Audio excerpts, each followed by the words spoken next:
Sumisigaw kahit di naririnig. I've seen this online and from the looks of it, mukhang feral child nga alaman ng mga videos na to. Kung yan ang batang na kay Evelyn, ako dapat ang nag-handle ng kasong yan. Dahil kung may doktor man dito sa Pilipinas na kayang ayusin yan, walang iba kundi ako. Tungkol dun sa nangyari kagabi. Wala naman tayong ginawa na hindi ko rin ginusto. I like being here. I like taking care of you. Sabi ko sa'yo, sa akin yan si Calvin. Ako lang dapat binibigyan ni Calvin ng chocolate. Totoo po ba na gusto niyong kunin si Angela kay Ninang? Oh, bakit? May problema ba? Hindi niyo po pwedeng gawin yun. Kaya nga po hindi ko siya sa'yo dinala. Tatratuin mo lang siya ng parang pasyente, hindi parang tao. Eh kung ako ang anak mo, ganun ang ginagawa mo eh. Huwag mo siya sasaktan! Masyado mo kinakampihan yung anak mo. Magsama kayong dalawa! Di ka takot, yung pagtingin sa'kin totoo. Hindi ko man may bahayag. Angela? Ay, andito ka lang pala. Kanina pa kita hinahan. Oo. Bakit puro tsokolate ang bibig mo? Halika. Halika, pupunasan ko yun sa loob. Halika na. Come, Angela.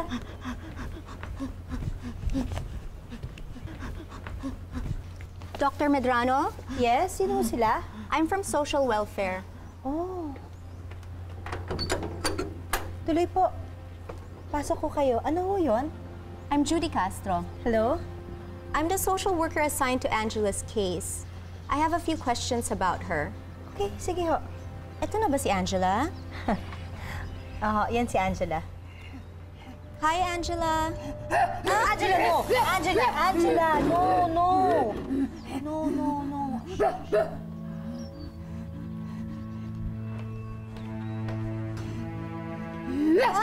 Angela, Angela, it's okay, it's okay.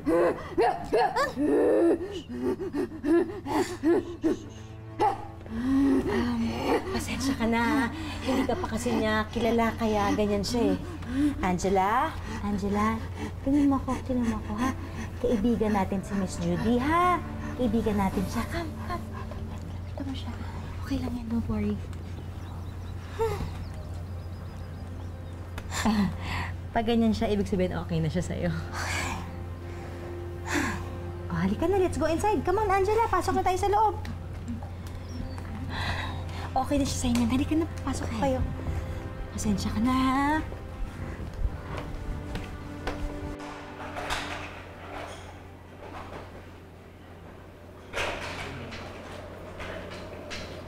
Thank you, Manang. Miss Judy, juice po. Thank you. So, Dr. Medrano, aggressive ba si Angela sa mga ibang tao? Naku, hindi ho. Mabait ho si Angela. At saka nakita mo naman kanina, di ba, napapasunod ko siya. Kasi nakakaintindi na siya. So, you can say na may mga nakikita ka namang improvements? Yes. Yes, of course. Malaki na yung in-improve niya. Nakakapagsalita na nga ho siya ngayon eh. Although, hindi masyadong marami yung mga salitang nasasabi niya, but it's the start. Tsaka, hinahayaan ko na nga siyang mag-ikot dito sa bahay mag-isa. Pero, hindi namin siya pinalalabas kasi naiilang siya eh kapag yung mga taong kaharap niya hindi niya kakilala. Tell me more about her. Si Angela, she's a fast learner. Mabilis siya matuto. She's smart. And I think with the proper care and guidance, mabubuhay siya ng normal in time. May mga kasama pa ba kayong ibang tao dito sa bahay? Mga nakaka-interact niya? Yes, si Manang and si Claire, my daughter. Pwede ko pa makausap si Claire? Sure.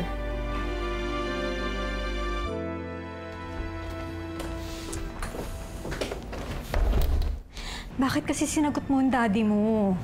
Bakit, ma? Eh, mali siya eh. Gusto niya kunin si Angela para pag-aralan niya. He doesn't care about her. He doesn't care about anyone. Calvin, wag mong sabihin yan. Bakit hindi, ma'am? Totoo naman eh. Anak, mas mabuti pa siguro huwag na tayong makialam sa trabaho ng daddy mo. For all we know, mas makakabuti pa siya kay Angela dahil magaling na psychiatrist ang daddy mo. Ma, hindi pwede. Hindi pwede. Kaibigan ko si Angela. Hi, Claire. Hello po. What can you say about Angela? Magkasundo ba kayo?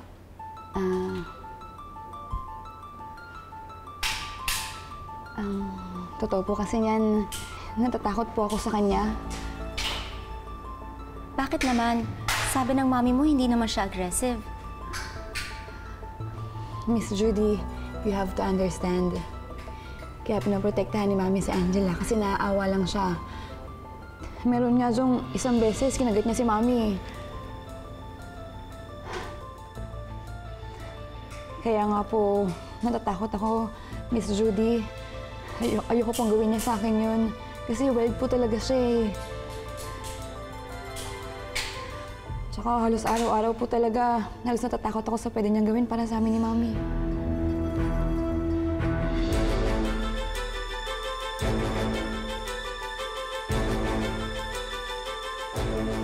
Sino pa bang mas importante sa'yo? Si Angela o ang daddy mo? Calvin, please. Please. Huwag ka na makialam sa issue na to para wala na lang gulo. Ayoko masaktan ka, anak. Ayoko ring saktan ka niya.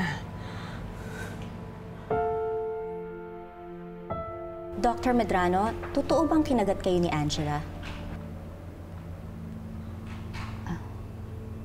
Yes. Pero, yun yung bagong dating pa lang siya dito. So you think that she's not a threat to anyone? No, of course not. She's harmless. Kaya nga hinahayaan ko siyang mag-ikot lang dito sa bahay eh. Okay. Well, thank you for your time, Dr. Medrano. Claire, I'll go ahead. Thank you. Thank you. po. Thank you. Ingat po. Claire? Ma, Bakit mo naman sinabi kay Miss Judy na kinagat ako ni Angela? Ma, ayun naman po yung totoo eh. Pero hindi mo pa rin dapat sinabi yun. Pero ma, ayun naman kasi talaga yung totoo eh. Kahit na sabihin natin na gagamot mo yung si Angela na yan, delikado pa rin siya. Claire! Alam mong hindi totoo yan. Angela is harmless. Hindi siya nananakit ng tao. Bakit di ba nagagalit sa akin, ma? Hindi ako nagagalit sa'yo. Gusto ko lang maintindihan mo na dahil sa sinabi mo, pwede nilang kunin sa atin si Angela. Eh di mas maganda nang mawala ng buwisit na to. Claire! Bakit ka ba ganyan magsalita? Di ma, mula naman nang dumating yung babae na yan, nasa kanya na yung atensyon mo. Siya na yung priority mo, tapos ngayon siya pa yung kakampihan mo kaysa sa akin? No, wala akong kinakampihan. Hindi, sige! Siya na yung anak mo! Siya na yung anak mo, ma! Claire, Claire!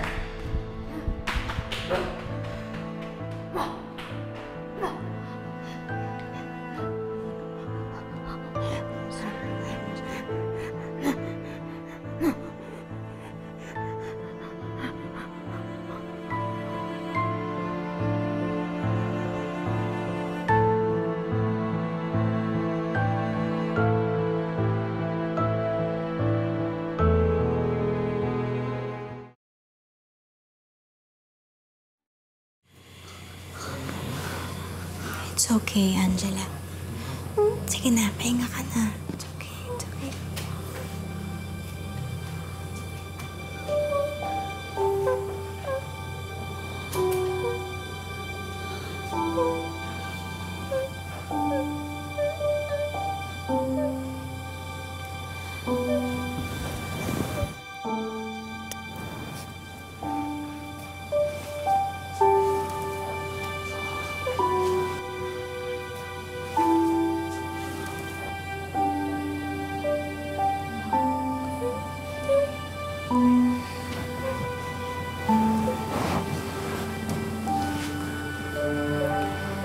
Poprotektahan kita hanggat kaya ko.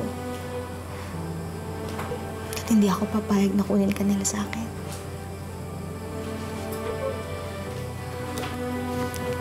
Sige na, matulog ka na.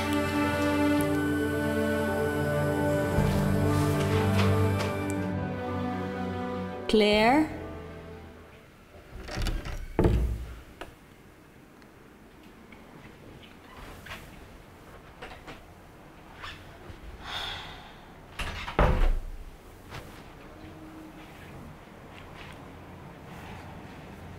Claire?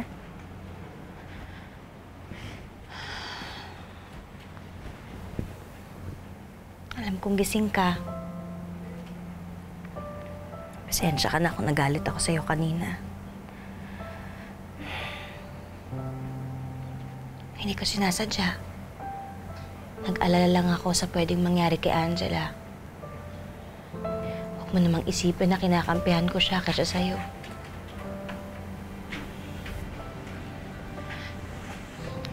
Gusto ko lang siyang tulungan. She needs me. She needs us. Tayo lang ang meron siya, Claire. At hindi ibig sabihin nun na mas gusto ko siyang maging anak kaysa sa'yo. Imposible yun. Dahil ikaw ang anak ko. Dahil ikaw ang mahal ko.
Huli ka! Alam mo, ang dito mo talagang kulit. Ma! Mama ko. Alam mo, nag-overstay ka na dito eh. Kaya ang dapat sa'yo, sa labas! Labas! Labas! Labas! Labas! Labas! Doon! Labas! Alis! Hindi ka bagay dito! Nakabagay sa labas! Alis! Pumasok!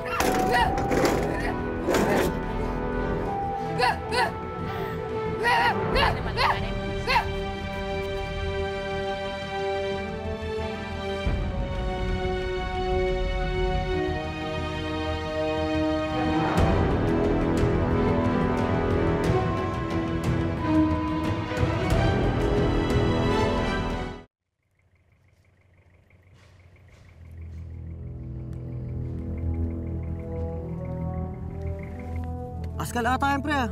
Huliin natin. Baka makakagat yan. Paano pa sa village yan? Tao yata yan eh. Tara, tara! Ay, finally nakagawa na ako ng paraan para mawala na yung babae na yun dito. At least ngayon, wala na akong kaagaw kay Mami at kay Calvin. What? Basta mo nalang pinaalis? Eh baka kung anong mangyari dun? Hay nako, wala akong pakialam no kahit lapain pa siya ng mga asong kagaya niya. Wala akong paki. Kahit maging roadkill pa siya, paki sa kano.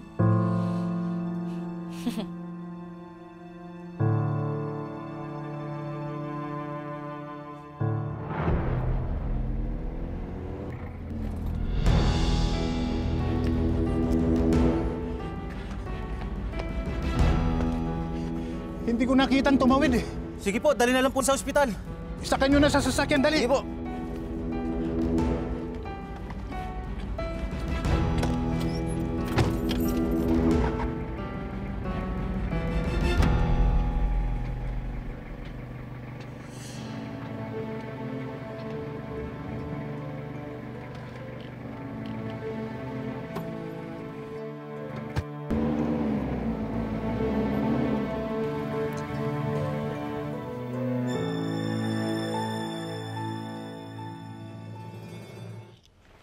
Thank you, Manang.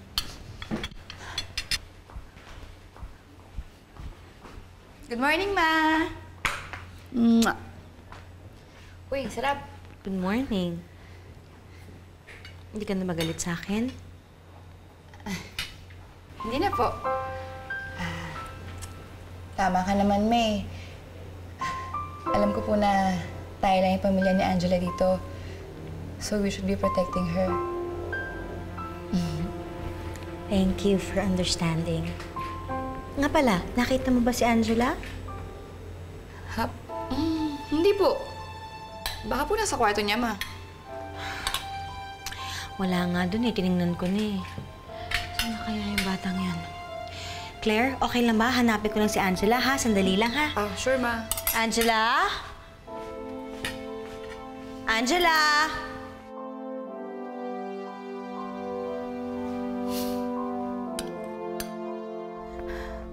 Angela? Angela? Claire, wala talaga si Angela sa buong bahay. Ay, baka naman lumabas. Diyos ko, huwag naman sana. Evelyn? Evelyn? Evelyn? Glenda?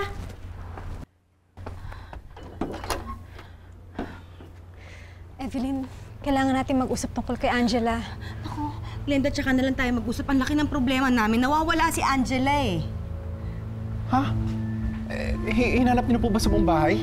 Oo, pero iikutan ko uli ngayon kasi baka mamaya nakulong lang sa stockroom. Samahan ko po kayo. Wait lang, Ma.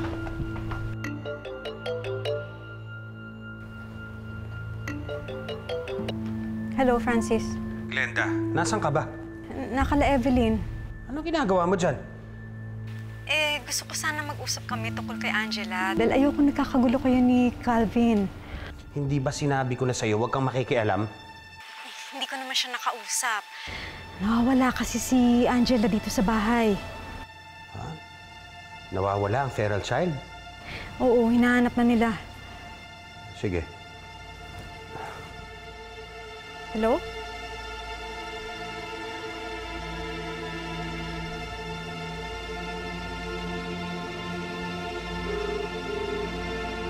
Bernard, I have some good news. Nawawala ang feral child. Check mo sa mga presinto at ospital sa vicinity. Okay.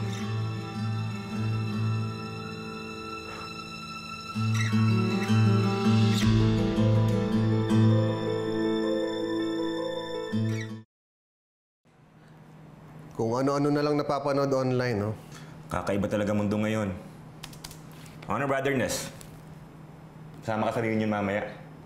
Naku, hindi ako pwede. May lakad ako. Lakad na naman. Saan ka pupunta? May meeting kami ni Margaret, eh. Si Margaret? Papadalas ang labas niyo ni Margaret, ah. Dali. Ano bang klaseng meeting yan? Ano ko? Kliyente ko yun.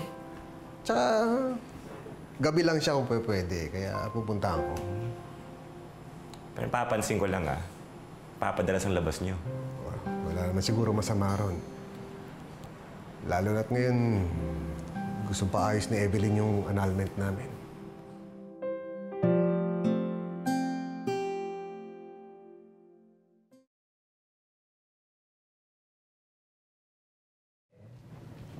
Oh, kamusta yung pasyente? Okay lang naman siya. Wala ba nakakaalam kung sino siya? Basta na lang dinala dito yung kagabi. Hindi pa nga nagigising kaya hindi namin makuha yung details mula sa kanya. Oh, ayan, gising na siya. Miss, anong pangalan mo? Tulong!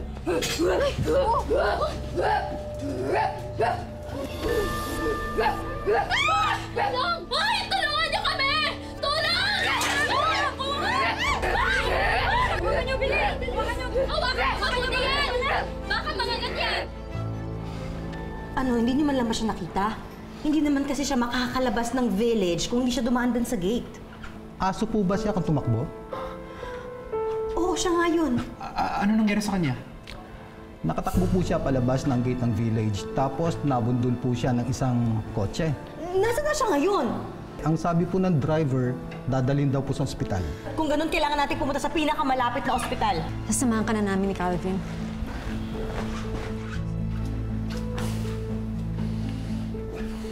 Sana nga matuluyan na yung aso na yun. So, yan. Yan mismo. Nakita mo ba ang babaeng yan? Pasensya na ho, sir. Kaka-duty ko lang eh. Alam niyo ba yung pangalan niya para ma-check ko sa listahan? Alam You know mo, what, actually... grabe talaga yung pasyente, no? Akala niya kasi siguro talaga aso siya. Oo nga, natakot ako. Kala ko kakagating niya kanina. Ay, naku, nakakatakot talaga. Excuse me. Yung pinag-uusapan din yung babae. Alam niyo ba kung nasan siya? Dinala na po dun sa recovery room. Kasi kanina nagwawala siya sa ER. Kilala niyo po ba siya? Oo, kilala ko siya. Pwede ho ba akong humingi ng pabor sa inyo? Maaari niyo bang ituro kung nasan siya? Please?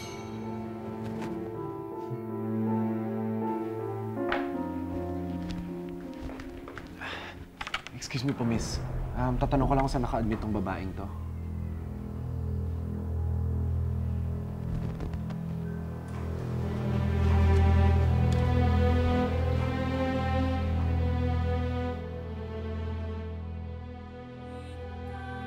Tama na yung usapang business. Let's talk about us. I do want to know how you feel about me. Akala ko lagi nila ako magiging malungkot. Pero alam mo na bago yun eh, simula nung nakilala kita. Hindi mo naman kailangan maging malungkot eh. Nandito naman ako para sa'yo. Ano nangyayari? Bakit kayo nandito? Nagdesisyon ng DSWD na si Francis ang psychiatrist na fit para sa kanya. Narito kami para kuhanin si Angela. Nasa daddy mo na yung kaso ni Angela. Wala na si Angela kala Evelyn. Ano? Angela, pwede ba tayo maging magkaibigan? Hindi kita sasaktan.